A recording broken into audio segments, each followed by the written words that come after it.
கோயிலுக்கு போகும்போதே எம்மா இந்த கடையில் தான் நாங்கள் அன்றைக்கி 30 ரூபாய்க்கு கப்பெல்லாம் வாங்கிட்டு வந்தோம். 30 ரூபா, எது எடுத்தாலும் 30 ரூபா, எது எடுத்தாலும் 30 ரூபா அப்படின்னு சொன்னாங்க. சரி அப்போ வரும்போது பார்த்துக்கலாம் அப்படின்னு சொல்லிட்டு அப்படியே கோயிலில் போய் சாமி கும்பிட்டுட்டு எங்கெல்லாமோ போனோம். போன இடமெல்லாம் போய்கிட்டு வாரம். ஆனால் நான் உள்ளே நுழைஞ்சது இந்த பக்கெட்டை பார்த்து தாங்க நுழைஞ்சேன்.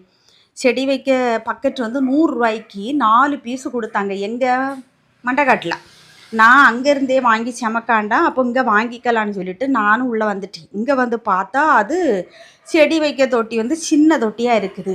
பெரிய பக்கெட்டாக இருந்தது வந்து குப்பை அள்ளக்கூடிய பக்கெட்டு. வேறு என்ன செய்த, நான் வந்த வேலை ஒன்றுமே நடக்கலை. புள்ள மட்டும் அவளுக்கு தேவையான சைடு போட்டு அது இதுன்னு எடுத்துக்கிட்டு ஒரு கவர் நிறைய வாங்கிக்கிட்டு வெளியே வந்தாங்க. நான் அப்படியே சுற்றி வேடிக்கை பார்த்துட்டு, நமக்கு போன கதை என்னது, வீடியோ எடுக்கணுமா, வந்தோமா, அவங்கக்கிட்ட காமிக்கணுமா. ஆனால் நல்லா இருக்கு பார்த்தீங்களா இந்த கப்பெல்லாம். இந்த கப்பில் மொத்தம் 3 கப்பு நாங்கள் வாங்கினோம்.